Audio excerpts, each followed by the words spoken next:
Do our conversations about crypto have you wanting to do more with your career? Check out Fidelity, which has been exploring Bitcoin and blockchain since 2014. They were the first traditional asset manager to launch a native crypto business and also among the first to launch a Bitcoin exchange-traded product. So why consider Fidelity? Because they invest in their talent with continuing education programs and they invest in their technology, ensuring associates are working with the latest and greatest so that their crypto teams can continue to improve and evolve their product, staying ahead of the rapidly changing digital asset landscape. With Fidelity's iterative, scalable approach, built to meet today's increasing demands across the digital space and a commitment to developing innovative tools, there's never been a more interesting time to work in crypto and DeFi at Fidelity. Explore Fidelity Crypto Careers today. Go to crypto.fidelitycareers.com to learn more. That's crypto.fidelitycareers.com. Fidelity is an equal opportunity employer. And now it is on with the show. My guest today is Gordan. Gordan is the co-founder of GEM DiCom. It's the first digital commodity backed by investment-grade gemstones. Fascinating concepts. We'll learn all about this today. Welcome to the show, Gordan. Andy, thanks for being here. Thanks for having me. It is a pleasure. Look, let's do what we do at the beginning of the show just before we get into it. It would be super cool if you could please introduce yourself. Would love to hear what you've been doing in the lead up to co-founding GEM DiCom. Yeah, thanks a lot. Well, what should I say? In the beginning, I made heaven and earth.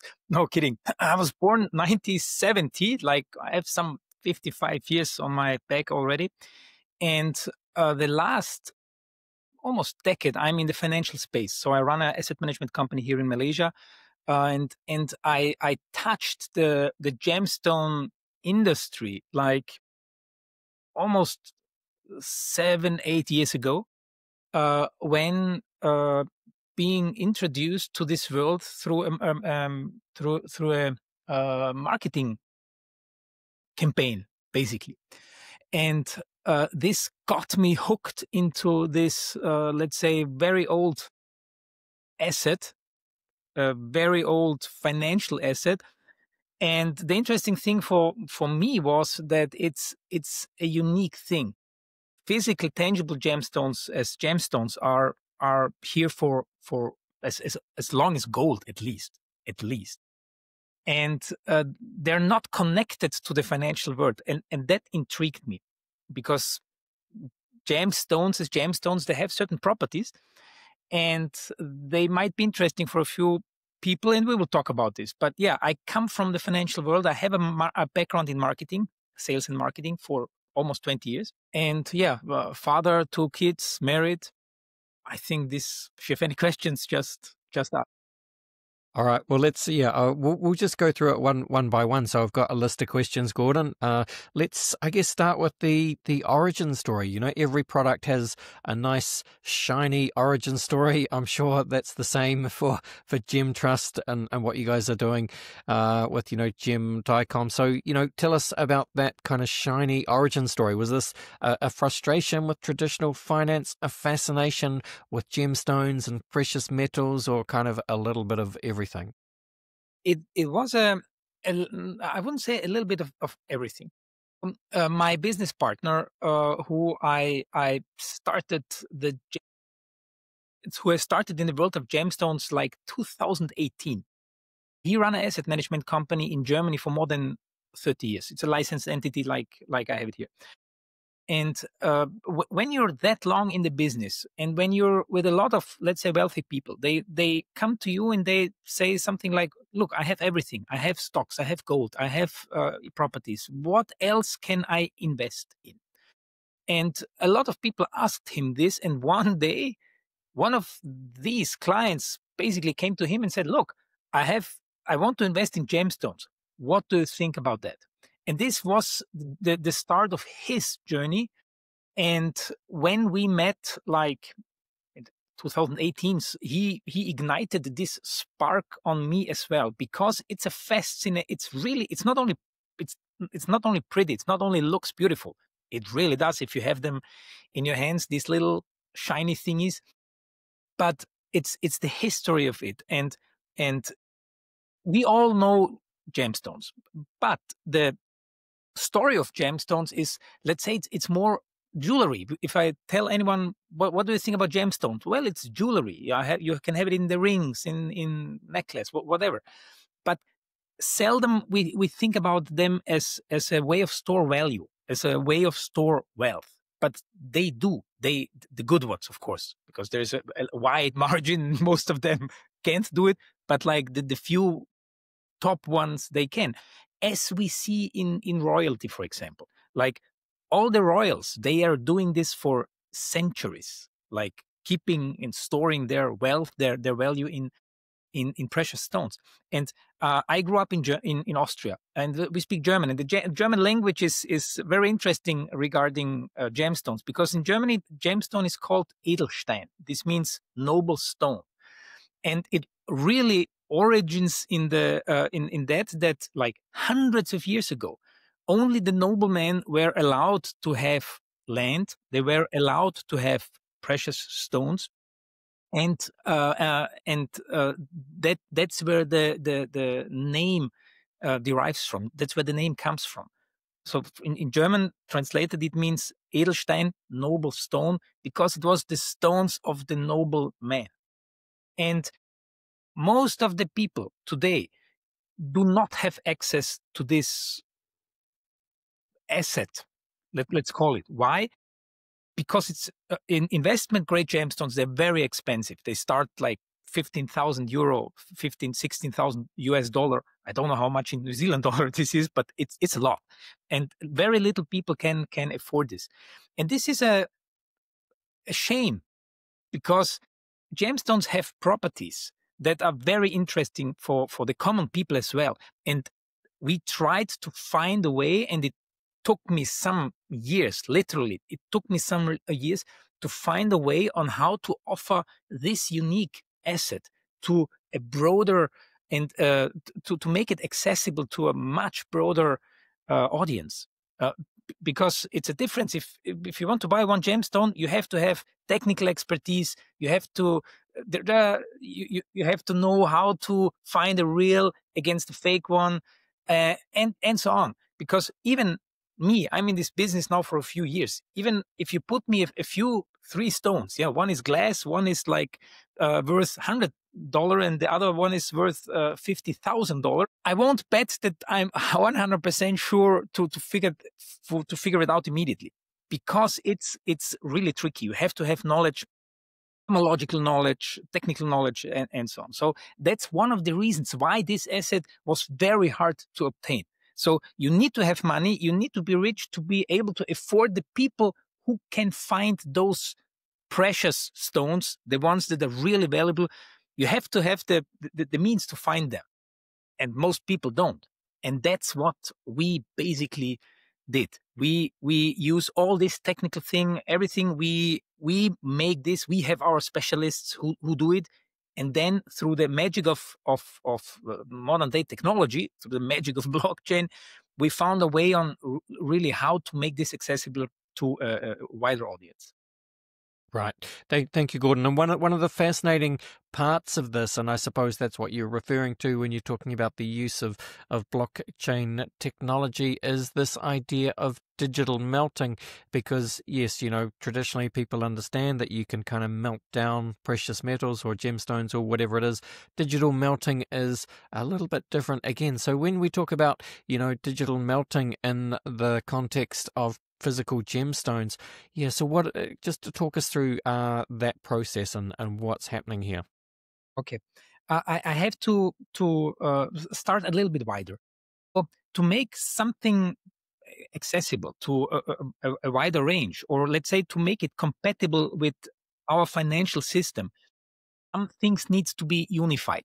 Let's take gold as an example. It's a very good example. Gold before 1984 was not traded like publicly. You could buy gold bars, you could buy coins in the bank, and government traded with each other with gold. But that was it. And then 1984, and you could buy it like in kilogram, kg, you can buy it in ounce, you can buy it in pounds, all different sizes, different qualities. And it was like whatever you call. And then in 1984, the London Bullion Market Association, some London banker guys sat together and said, well, let's unify this thing. Let's make it like, let's create one unit of gold. And they standardized the quality. They said, okay, gold has to have 99.9% purity. Let's give it a unit, which is ounce, and let's call this 1 ounce of gold. And this was the birth time of gold as a financial asset. Because when you have a unified thing, like 1 ounce of gold, you can trade it everywhere because everyone knows what 1 ounce of gold means. 1 ounce of gold in New York or New Zealand is the same as 1 ounce in Berlin, as in 1 ounce in Japan. It doesn't matter. And this was like the opening gate for gold to the worldwide trade.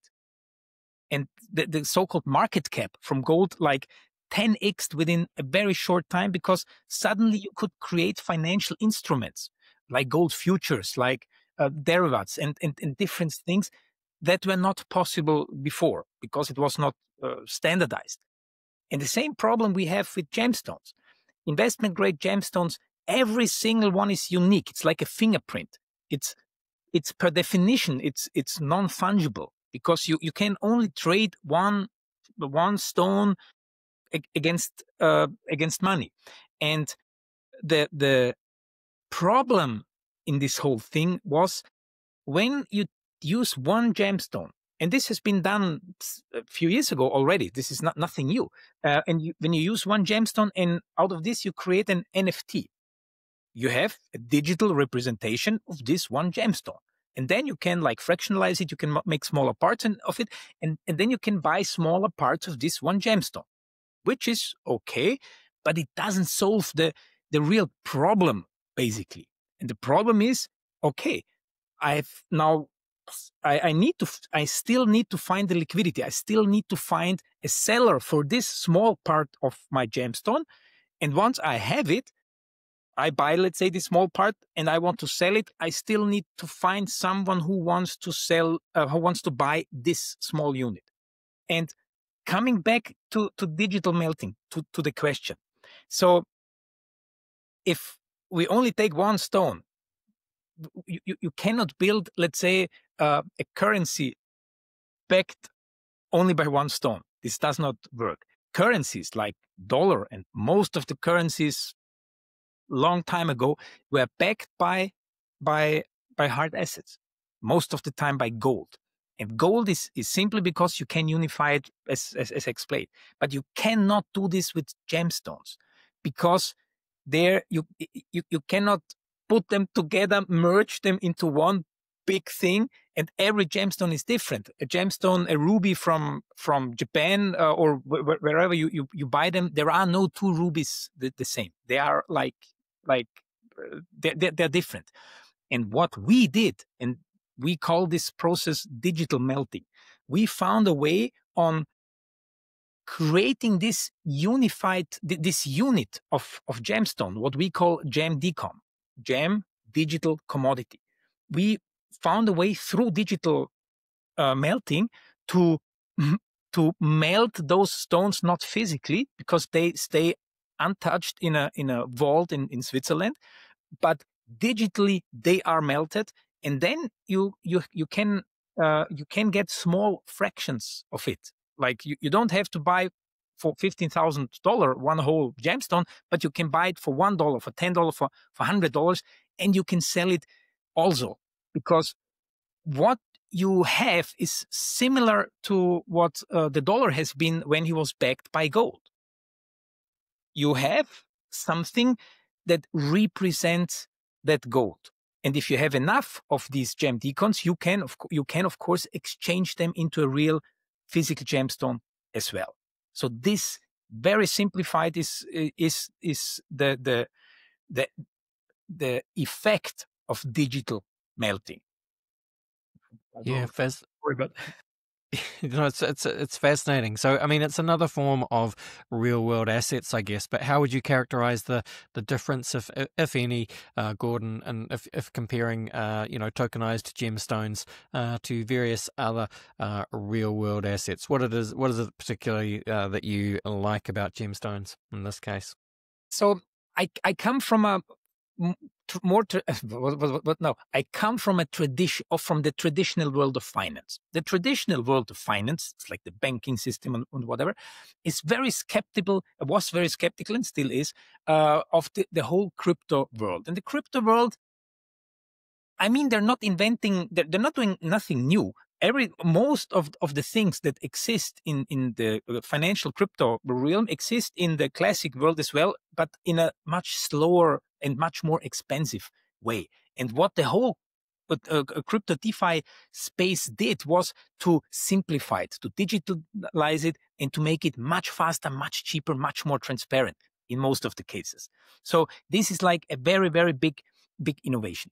And the problem with the crypto sphere is let's call it reframing of words. So they're using an existing concept and giving a nice shiny word, and then it seems it's something new, but in reality it's not really new. It only has a new name.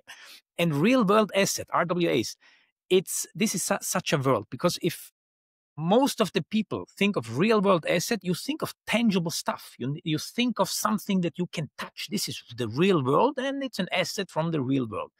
But in reality, 99% of all real world assets, then they're not tangible. It's only an existing financial instrument from the old world put into the digital world, like stocks. A stock is considered, if you digitize it, it's considered a real world asset. Or debt. If you use debt as a financial instrument, you can digitalize it and you have real world asset. Or another example of this reframing of words, and I have to point it out just to be a little bit more careful about the wording, is, let's say, stablecoin. Stablecoin gives you the impression of stability. Yes, this is a good thing. But what people forget is stablecoin only means that this thing, the coin, is stable to most of the time the US dollar. And the US dollar is everything else than stable. This is like highly volatile. It lost buying power in the last 100 years, like more than 95% of its buying power. So if you have if there's a paper and you have a stable, you have a stone, and then you have your real world asset stablecoin wrapped around this stone, and you throw this stone into a pond, both will sink. So coming back to the real world asset, what I missed, or what I see as a big problem, is this little bit of misdirection. And I believe with what we have done with the GEM DiCom is that we have a real tangible physical asset with a historical track record of preserving wealth. This is an important thing for the financial world, because gemstones, they have not been compatible with the financial system because of their uniqueness, because you do not have, like, it's not unified, because it was not unifiable prior blockchain technology. And in that case, with the help of blockchain technology, we did something that was not technically possible like 10 years ago. It was technically not possible. And with old instruments, old financial instruments, it would be very hard to do it. Like you would have need to create a fund. And this is like super expensive, very like, it's a super tricky thing.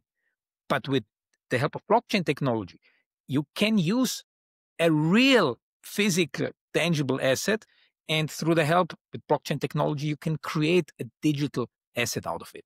And in our case, I dare to say that we are in the 1% of real physical things that have a financial track record, a successful financial track record lasting over millennia of preserving wealth, and using the properties of gemstones.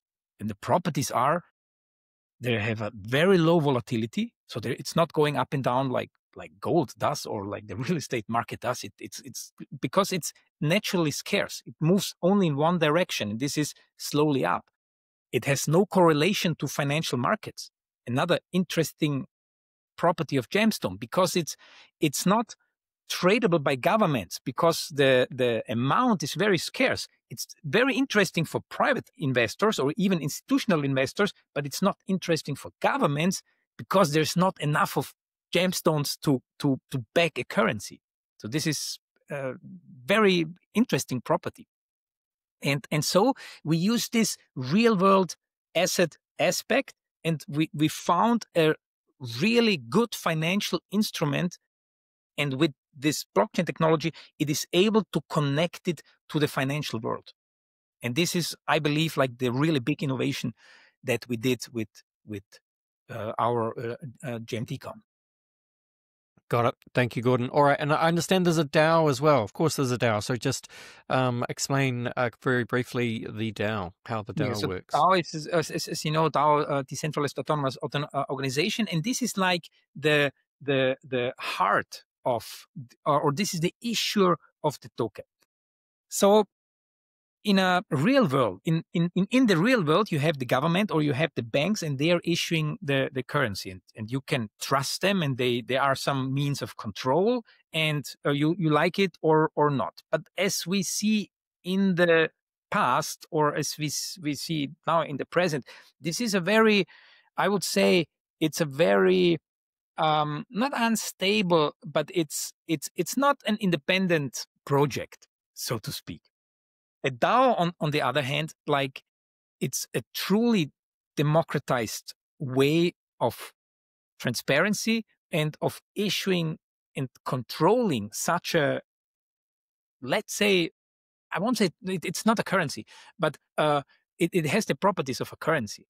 And with a DAO, you can imagine that you have a real, true democracy, because the DAO is publicly available. It has no ownership. It has no classic ownership, but it's governed by its token holders, and they decide on what to do. And the whole process of the digital melting process, the creation of the token, it's public. It's basically open source. You can see it in any time, in real time. You see what happens, and the smart contracts, they are public. You can, anyone who, I mean, I can't check it because I don't have the knowledge to do it. I'm too stupid technically for this.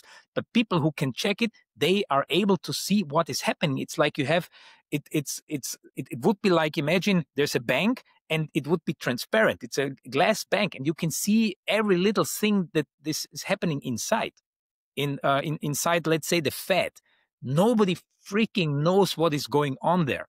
And with the DAO, you have like not only total transparency through the system. This is another beauty of blockchain, because it's real, it's publicly available, and you can check everything.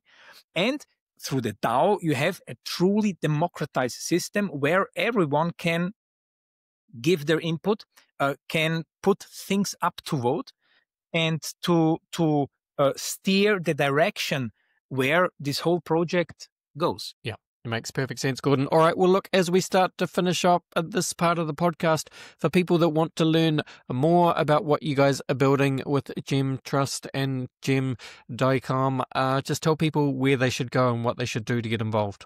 So the best thing is to go to gemtrust.net and check it out. Download the app and play around. You'll see the features that we have. One very interesting feature in my humble opinion is that we have a 24/7 proof of reserve. So you see online what gemstones we have to back the token, and you see every single gemstone. You see the evaluation. You see everything necessary to understand how this is functioning, how it's working technically. And it looks beautiful, by the way. The stones, you can see the stones, and they really look beautiful. So that's the way, gemtrust.net. Gemtrust.net. The link, of course, is in the show notes, listeners. All right, we're going to go to a very quick break, and then we'll come back. We'll finish off the episode by running Gordan through the very famous crypto conversation. Hot take round, back in 1 second. All right, we are back, and I'm with Gordan. from Gem Trust, doing amazing things with gemstones, as we've heard. Look, Gordan, it's time to finish off the show, and we do that, of course, by running you through the very famous crypto conversation hot take round. Are you up for it? Of course. Whatever this is, yeah. Yes. I'm ready. I'm glad you're ready. Just say yes, Gordan. I'm just going to run some questions at you, and I just want you to give me your kind of honest, hot take style answers. You're a talker, so give me quick, snappy, rapid fire answers is how we do it.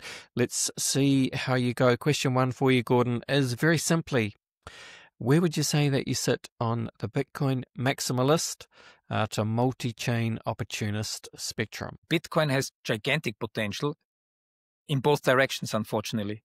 I can't even say what the maximum is. But unfortunately, as any fiat currency, it can go to zero, but it can go to $1 million as well. Yeah, exactly right. All right. Well, Gordan, what would you say is your firmest conviction crypto opinion? It is an unbelievable good instrument, a tool, but it still lacks the top applications. So it has a lot of potential, but it's not using, it's maybe only using 10% of its potential. Yeah. Well said. Makes sense. All right. Look, Gordan, Bill Gates famously said that we tend to overestimate what we can accomplish in 2 years and underestimate what we can accomplish in 10. So 10 years is a long time. You know, I guess tokenized, digitally melted gemstones, what you guys are doing with Gem Trust, what does it look like in 10 years' time, Gordan? Can be the foundation of a new currency, like a real, I won't call it stablecoin. I mean, it can be a stablecoin, but stable to gemstones. It would be a hard coin. So it can be literally what the dollar was prior 1970s when it was backed with gold. The GEM DiCom can be a currency backed with physical gemstones. Exactly right. And it brings us nicely to the final question, Gordan, which is, what is your favorite science fiction book, film, or TV show? Dune, the first one, book. Unbelievable. Yeah. Very good. You watch the movies as well?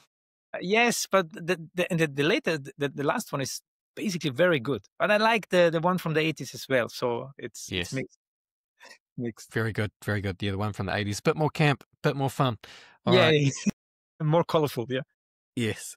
Look, Gordan, this was a lot of fun. Thank you so much for coming and spending some time with us today to tell us all about GEM DiCom, the gemstone digital commodity built for the future, backed by gemstones. Yeah, the kind of power of, I guess, original gemstones and blockchain. Look, just close it out again, Gordan, by telling people where they can go to learn more. Shout out the website and your social handles, anything like that. So it's gemtrust.net. Same on Twitter or X now, how they call it. Just search for gemtrust.net. And maybe one last word for whom this is. If you're a crypto, like totally a crypto fan, this is not a highly speculative thing. If you make profits, you should, in my humble opinion, you should save them, because you don't get wealthy by betting every time on red. When you go to a casino, you don't get wealthy because one day you might lose it. But you get wealthy by keeping what you earned and use another form for making more money. And GEM DiCom is, in my opinion, one of the best ways that you can do that. You should not only use GEM DiComs, you should buy gold as well. And if you can, you should buy real estate as well. But it's a important part of diversification, and you should diversify definitively. Without it, it's too risky. Yes, indeed. Wonderfully said. Thank you so much, Gordan. All the best, and bye for now. Andy, thanks. Have a nice day. Bye.